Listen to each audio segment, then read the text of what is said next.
আসসালামু আলাইকুম প্রিয় দর্শক, আজকে আমি খুব গুরুত্বপূর্ণ একটা ভিডিও শেয়ার করব। আর সেটা হচ্ছে কিভাবে খুব সহজে চকলেট মেল্ট করে একদম পারফেক্টভাবে চকলেট টপার তৈরি করা যায় সেটার পদ্ধতি।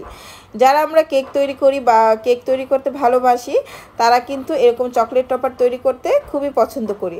তবে অনেক সময় বিভিন্ন ভুলের কারণে চকলেট টপারগুলো পারফেক্ট হয় না। তো তাদের জন্যই আমার আজকের এই ভিডিওটি, আশা করব উপকারে আসবে। চকলেট টপার তৈরি করার জন্য প্রথমেই চকলেটটা মেল্ট করতে হবে। আর তার জন্য একটা বাটিতে আমি ফুটন্ত গরম পানি নিয়ে নিলাম। আর এটার উপরে এখন আমি দিয়ে দিলাম চকলেটের বাটিটা এইভাবে রাখতে হবে যেন ফুটন্ত পানিটা বাটির কিছুটা নিচে থাকে, যেন কোনো রকমেই পানি বাটির ভিতরে না ঢুকতে পারে। আর খুব ইম্পর্টেন্ট কথা হচ্ছে, ফ্রিজ থেকে নামিয়ে আপনারা কখনোই সাথে সাথে চকলেট টপার তৈরি করতে যাবেন না। যে চকলেটটা দিয়ে আপনি টপার তৈরি করবেন সেই চকলেটটা সম্ভব হলে আগের দিন রাতে আপনি নামিয়ে বাইরে রেখে দিবেন। এতে করে দেখবেন টপারটা খুব ভালো হবে এবং চকলেটটা এরকম সুন্দরভাবে মেল্ট হবে। ফ্রিজ থেকে নামানোর পর যদি আপনারা সাথে সাথে এরকম মেল্ট করতে চান, এটা কিন্তু মেল্ট হবে না। তো দেখুন, আমি কিন্তু চকলেটটাকে দিয়ে গরম পানিতে কিছুক্ষণ বাটিটা রেখে দিয়েছিলাম, জাস্ট 2-3 মিনিটের মতো। এরই মধ্যে কিন্তু খুব সহজভাবে এবং কত স্মুথভাবে দেখতেই পারছেন, খুবই সুন্দরভাবে চকলেটটা মেল্ট হয়ে গিয়েছে। কোনো ধরনের লাম্পস নেই বা এটা জমাট বেঁধে যায় না। আর নাড়াচাড়া কিন্তু প্রথমে করার দরকার নেই, জাস্ট গরম পানিতে কিছুক্ষণ দিয়ে রাখবেন, তারপর যখন মেল্ট হয়ে যাবে তখন নাড়াচাড়া করবেন। কারণ খুব বেশি সময় নাড়াচাড়া করলেও কিন্তু চকলেট থেকে তেলটা ছেড়ে দেয়, তখন কিন্তু এটা এরকম সুন্দর মেল্ট হয় না। তো খুব সহজেইভাবে কিন্তু চকলেটটা মেল্ট করা যায়। আমার পদ্ধতিটা আশা করব বুঝতে পেরেছেন। এখন একটা পাইপিং ব্যাগে আমি চকলেটটা ঢেলে নিচ্ছি, এতে করে টপারটা তৈরি করতে সুবিধা হবে। পাইপিং ব্যাগটা আমি গ্লাসের ভিতর দিয়ে সম্পূর্ণ চকলেটটা এর মধ্যে দিয়ে দিলাম, কোনো ধরনের অপচয় কিন্তু হয়নি। এবার এই মুখটাকে খুব ভালো করে আমি বন্ধ করে নিচ্ছি। এই তো এইভাবে পেঁচিয়ে পেঁচিয়ে একটু শক্ত করে এটাকে মুখটাকে বন্ধ করে নিতে হবে। এই তো দেখতেই পাচ্ছেন যেভাবে আমি আঙ্গুলটা ঢুকিয়ে ধরে নিয়েছি, ঠিক এভাবে করেই আপনার পাইপিং ব্যাগটাকে শক্ত করে ধরে নেবেন। আর এই তো পাইপিং ব্যাগের মাথাটা অল্প একটু জাস্ট কেটে নিয়েছি। এখন এখানে আমি কিছু চকলেট টপারের মোল্ড নিয়ে নিয়েছি। আপনাদের পছন্দ মতো যে কোনো ধরনের চকলেট কিন্তু এরকম করে আপনারা টপার তৈরি করতে পারবেন। তো এখন আমি একে দিয়ে নিচ্ছি সবগুলা মোল্ডের মধ্যে চকলেট। আর দেখতেই পাচ্ছেন কত স্মুথভাবে কিন্তু চকলেটটা চলে আসছে।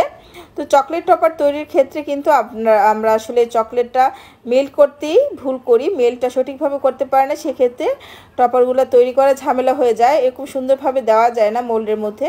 তাই অবশ্যই আমার টিপসটা ফলো করবেন। হাঁড়িতে কখনো চুলায় সরাসরি কখনই দিবেন না চকলেটটা গরম পানির উপরে একটা বাটিতে দিবেন, তাহলে দেখবেন আস্তে আস্তে মেল্ট হবে। হোয়াইট চকলেটও কিন্তু আপনারা সেমভাবে মেল্ট করে নিতে পারবেন, খুব সুন্দরভাবে দেখবেন মেল্ট হয়ে যাবে। আর এই তো চকলেটটা দেওয়ার পর কিন্তু আমি মোল্ডটাকে কয়েকবার ট্যাপ করে নিচ্ছি, এতে করে প্রতিটা গ্যাপে গ্যাপে চকলেটটা সুন্দরভাবে ঢুকবে এবং সুন্দরভাবে টপারটা সেট হতে পারবে। তো এখানে আমি আস্তে আস্তে করে দিয়ে দিচ্ছি। প্রথমে কিছু হার্ট শেপের টপার দিলাম, তারপর হচ্ছে চকলেট বারের মতো যেটা, এটা দিয়ে দিয়েছি। এখন আরও কিছু লাভ শেপ আরও দিয়ে দিচ্ছি, এটা হচ্ছে ললিপপ শেপ। কিন্তু ললিপপের স্টিকগুলো আসলে আমার আসে না, স্টিকগুলো উঠাতে গেলে বের হয়ে যায়, তারপর একটু দিয়ে নিয়েছি। তো আমার চকলেট যতটুকু মেল্ট করেছিলাম দেওয়া শেষ। এগুলোকে এখন আমি রেখে দিব নর্মাল ফ্রিজে 10 মিনিটের জন্য। ডিপ ফ্রিজে রাখবেন না, চকলেট টপার তৈরির ক্ষেত্রে আমরা অনেক সময় ডিপ ফ্রিজে রাখি তাড়াতাড়ির জন্য। তবে ডিপ ফ্রিজে রাখলে কিন্তু চকলেটগুলো ঘেমে যায় আর কি পরবর্তীতে। তাই এগুলোকে নর্মাল ফ্রিজে রেখে সেট করবেন, সময় একটু বেশি লাগলেও এটা খুব সুন্দরভাবে কিন্তু সেট হয়ে যায়। আমার 10 মিনিটের মতো লেগেছে, এর মধ্যে কিন্তু সুন্দরভাবে সেট হয়ে গিয়েছে। 10 থেকে 15 মিনিট রাখবেন, তাহলে হয়ে যাবে। তো এখানে দেখুন হার্ট শেপের আমি চকলেটগুলো কত সুন্দরভাবে উঠিয়ে নিয়েছি।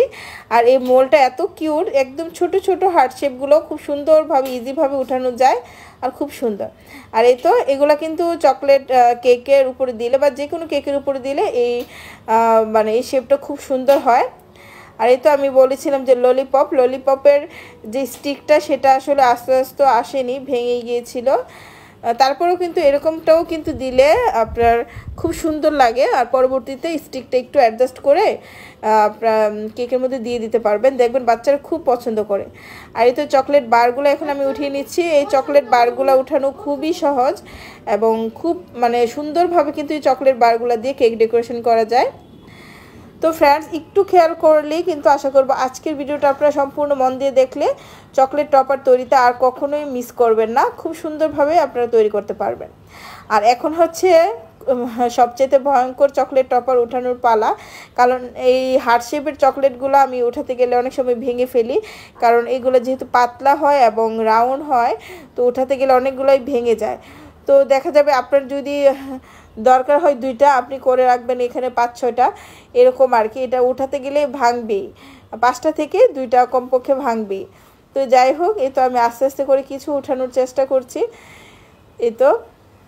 এই তো ফ্রেন্ডস, তো একে একে আমার কিন্তু এখানে সবগুলো চকলেট টপার উঠানো শেষ হয়ে গিয়েছে। তো দেখুন কত সুন্দর হয়েছে। আর এগুলো আপনারা নর্মাল ফ্রিজে কোনো বক্সের মধ্যে ঢুকিয়ে টিস্যু পেপার দিয়ে ঢেকে রেখে দিবেন, তাহলে দেখবেন অনেক দিন আপনারা এটা ব্যবহার করতে পারবেন। বক্সের নিচেও টিস্যু পেপার দিবেন এবং টপারের উপরেও টিস্যু পেপার রেখে দিবেন আর কি, পরে জাস্ট নামিয়ে কেকের উপরে দিয়ে নেবেন। তো আশা করবো আজকের ভিডিওটা আপনাদের উপকারে এসেছে।